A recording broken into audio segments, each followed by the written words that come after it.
A very good afternoon or welcome to our session on the topic What You Need to Know About Endometriosis. We are glad to have Dr. Aradhya Achuri who will talk about the topic briefly and help us understand it better. We welcome you, Doctor, and if anybody is having any doubts, post on the comment below and we are glad to answer. Hello everybody, I'm Dr. Aradhya Achuri. I'm Fertility Consultant at Apollo Fertility, Kondapur, Hyderabad. Today I'm going to be talking about endometriosis, what you need to know about endometriosis. What, why, how, and how does it impact your fertility? What is endometriosis? Endometriosis occurs when tissue similar to the inner lining of the uterus, which is endometrium, is found elsewhere in the body. Usually, it is seen around the uterus, ovaries, and fallopian tube. These cells are estrogen receptive. It means they respond to the hormones produced by the ovaries, and they also bleed whenever you have a period. But there is no way for this blood to leave the body. This can cause pain, bleeding, and other complications. It affects for about more than 10 to 12% of women in their reproductive age group, which is 15 to 45 years. About 25 to 50% of infertile women have endometriosis. 30 to 50% of women with endometriosis are infertile. It means when there is endometriosis, there is increased risk of having complications when you're planning pregnancy. It doesn't mean that you cannot conceive on your own. 30 to 50% only require treatment. Why? Nobody knows why. There has not been any proven cause which can cause endometriosis, but it is believed that for some women who are prone to developing endometriosis, when the menstrual fluid enters the pelvis during the menstruation, it can trigger endometriosis. Some women have family history. It means that if somebody in your family has endometriosis, it might be good idea to go and get yourself checked as well.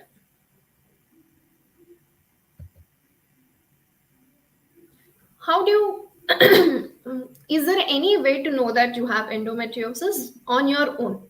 Symptoms can include period pain that is not relieved by painkillers. For these women, the pain usually starts before the period starts as well, and it can extend to 3 to 5 days even after the bleeding starts. It is not relieved by the usual painkillers. They may require higher doses or injections as well.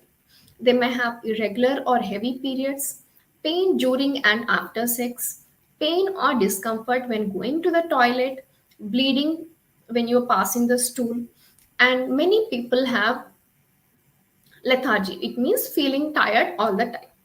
The period pain is usually very severe for some women, and it can affect the quality of your life as well. However, some women have zero symptoms.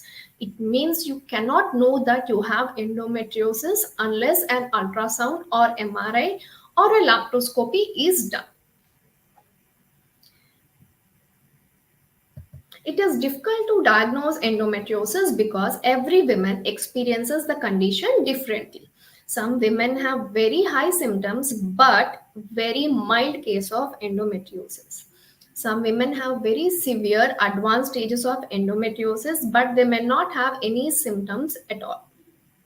And some of the symptoms are allied to other conditions like irritable bowel syndrome or PID, which is pelvic inflammatory disease. Lifestyle changes and natural remedies can help relieve some of the symptoms like exercise, yoga, acupuncture, and most importantly, a healthy, well balanced, fiber rich diet.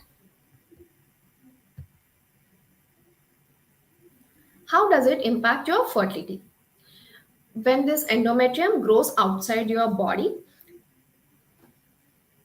if usually if it grows outside your body and it is close to your tubes, it can cause scar in the in the fallopian tube, which can cause a block, or the tube may be totally patent, but the tube might be destroyed from the inside. So even if the tube is open, the sperm and egg movements are affected. The egg may not be picked up by the tube, or the sperm enters the uterine cavity, but because the tubal movements are affected, it cannot go as far as the egg where it is staying in the ampulla. This can affect the fertilization and makes it difficult to conceive on your own. For some people, because of the continuous bleeding which happens during your period, there is a lot of inflammation, and the tube and ovary may be adherent to each other. It means the normal anatomy is distorted. The ovary is stuck somewhere, the tube is stuck somewhere. So even if you're ovulating normally, the egg may not be able to enter the tube.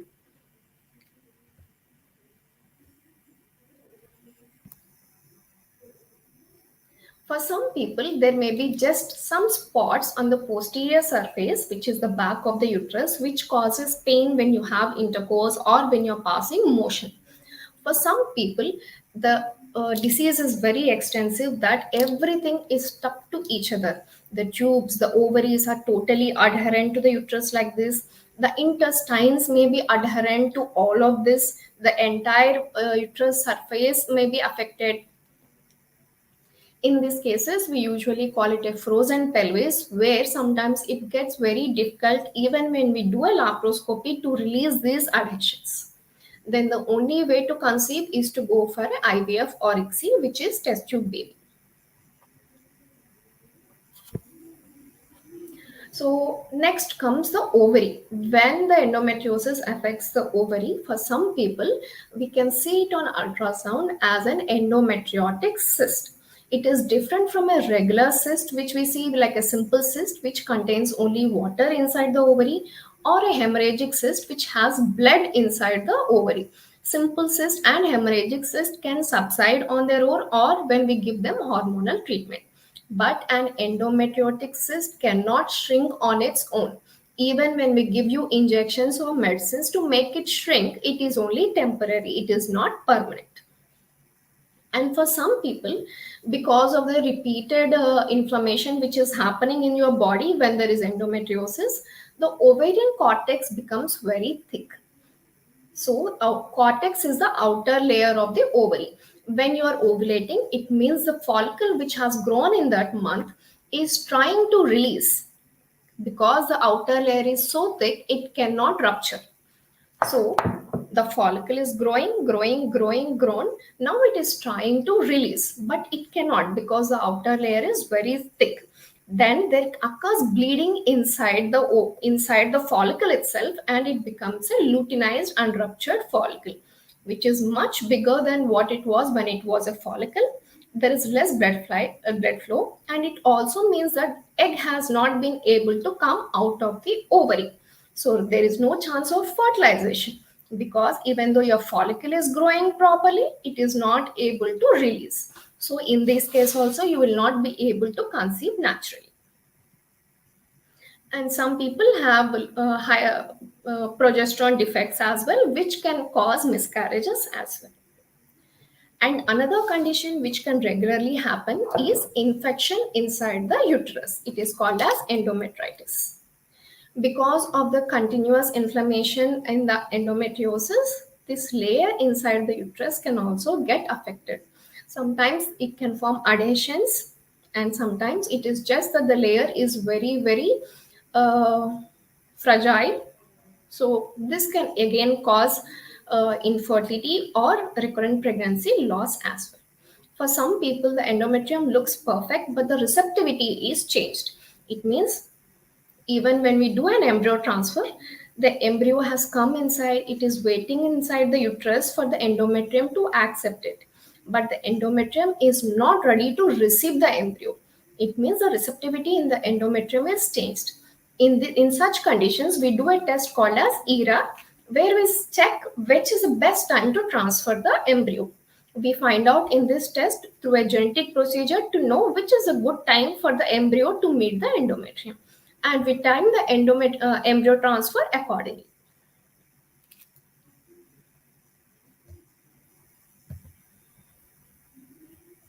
And for some people, when the endometrium grows inside the uterine muscle, it is called as an adenomyoma. In such patients also, again, there is reduced receptivity of the endometrium and abnormal contractions of the uterus. When there is an adenomyoma, usually many patients have severe pain when they have their periods. So now I have told you all about the different issues which can happen with endometriosis, but now I want to tell you that we have come quite a long way in understanding endometriosis as well as treating it. So your chances of conceiving are much better right now than it has ever been. So you can definitely look at the treatment options and go for the best one for you. So which is the treatment options available? If you are not married or you're not planning pregnancy, you have multiple options. If you don't have any endometriotic cysts, if your AMH is quite good, you can just go for pain management and hormonal treatment to keep your endometriosis at bay. But if you have severe endometriosis and your AMH is low, you should definitely look into going for oocyte freezing so that at some point when you're ready to have your own kid, it is possible to have your own genetic child. Now, when we are planning pregnancy, the treatment varies depending on the multiple conditions. The first one would be age and the male partner. If the male and yeah, of course, we have to take into consideration the male partner also. If they also have an issue, don't waste your time with IUIs and natural conception. Go straight away for IVF. But if husband parameters are good, you are young in age, it is only minimal to mild endometriosis, you can try 2 to 3 IUIs before moving on to IVF. Now, when do you think you will require a laparoscopy? Laparoscopy is required when everything else looks fine. It is only unexplained infertility. Endometriosis has not been diagnosed on your ultrasound, it has only been diagnosed on laparoscopy. And you have seen spots on the endometriotic spots in the pelvis, in the peritoneum. All these need to be ablated. Otherwise, laparoscopy is not indicated for minimal to mild endometriosis. So, when do you need to go for a laparoscopy? Ovaries are not accessible for an egg pickup. So ovary is stuck somewhere right behind the uterus or it is stuck to your abdominal wall where our needle cannot reach. Then you may need a laparoscopy to release and retain the position of the ovary. Intolerable pain, irrespective of being planning pregnancy or not planning pregnancy, if your pain is such that it is affecting the quality of your life and it is not being managed by just medicines, you should definitely look into going for a laparoscopy to get some pain relief. Very large cyst, 8 centimeter, 10 centimeters, occupying the pelvis, abdomen, causing other complications, you will have to get it removed. If it's only a 4 centimeter, 5 centimeter, 6 centimeter endometrioma not causing any other issue, you need not get it removed. Why? Every time you are trying to remove a cyst from your ovary, you are stripping a part of the ovary itself. So if you're trying to peel an apple, you can't just peel the outer skin. You will be removing a little bit of the flesh of the apple as well. It is the same concept here also. We cannot just remove the cyst. It is not possible for anybody. So whenever we are trying to remove the cyst, a good part of the ovary also will be removed. So you may be losing more follicles than you will be, and it may affect your AMH. Rapid growth of the cyst or when cancer is suspected.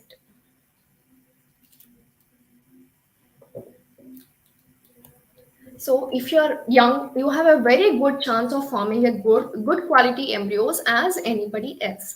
So you should definitely look into IVF if other parameters or if other procedures are not working out for you. Last but not the least, if you have endometriosis, doesn't mean that you are the only reason for infertility. The male partner also has to be evaluated thoroughly. Now I would like to discuss some of the questions many women have put forward in Facebook and Instagram as well. How can we detect endometriosis as early stage in case of a silent endometriosis? If you have zero symptoms, the only way to diagnose endometriosis early on is through a transvaginal ultrasound by an experienced doctor. Does endometriosis affect other parts of the body apart from female reproductive system? Yes. Bowel and bladder are usually quite commonly affected.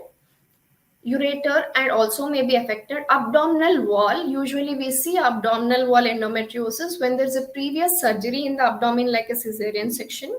Vulva, if you had a normal delivery and you had a tear in the vagina or you had to go for a episiotomy, endometriosis may develop there for people with who are prone to endometriosis. Very rarely lungs and adrenal glands may also be impacted. Is endometriosis hereditary? Yes, some history of family history has been noted in quite a good number of people. So it might be hereditary. It is not 100% hereditary, but it can happen in families. Are endometriosis and adenomyosis interrelated? Adenomyosis is nothing but endometriosis which is involving the uterine muscle. It is similar to a fibroid. It is a mass inside the uterus. Many are times we usually don't prefer to remove an adenomyoma unless it is very big in size and it is affecting the cavity or it is causing very severe pain. Small adenomyomas can be managed conservatively without surgery. Can we control and suppress endometriosis through lifestyle changes? Definitely. Diet, exercise, yoga, acupuncture have shown to have good results in controlling the extent of endometriosis as well as providing pain relief. Diet, what diet can help you? Fish oil capsules, which is omega 3 fatty acids, along with B12, have shown to have a positive effect in endometriotic symptoms. Alcohol, red meat, trans fats have shown to have a negative impact. It means it can worsen your endometriosis. Fresh fruits, high green leafy vegetables, fiber rich diet will help with your bowel symptoms much more than any medicine can ever help. Take more fiber rich food, fresh green leafy vegetables.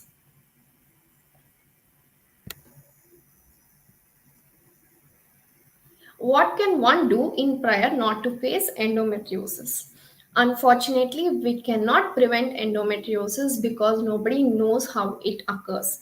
What we can do once a diagnosis is made is to help you prevent the recurrence of endometriosis or to stop the growth of endometriosis.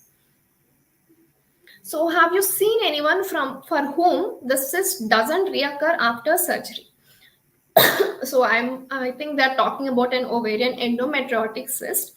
So usually the recurrence risk is higher if it is a big size cyst, if it cyst is there in both the ovaries, and depends on what happened after the surgery. So if we do a laparoscopy, we encourage you to conceive as soon as possible after we do the endometriotic cyst removal.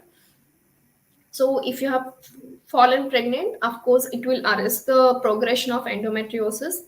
If it is a bilateral huge cyst, the chance of recurrence is 40 to 50% within 2 years. So if you had a laparoscopy for endometriosis, try planning your pregnancy as soon as possible. Have you seen anyone who conceived naturally after surgery? Yes, it happens quite a bit. So if it is mild to moderate endometriosis, there's a good chance that you can conceive on your own. I had a patient who conceived in their first cycle of letrozole ovulation induction who had bilateral. It means if they had endometriotic cyst in both the ovaries, she managed to ovulate, she conceived, and the pregnancy did go on well as well. She didn't have any miscarriage. So just because you have endometriosis doesn't mean that you will definitely require IVF or a surgery. Only 30 to 50% of people will require further management. If it is a mild case, if it was picked very early and you planned your pregnancy at a young age, you can still conceive on your own. If you have any more questions, please ping us and I will answer them. Thank you.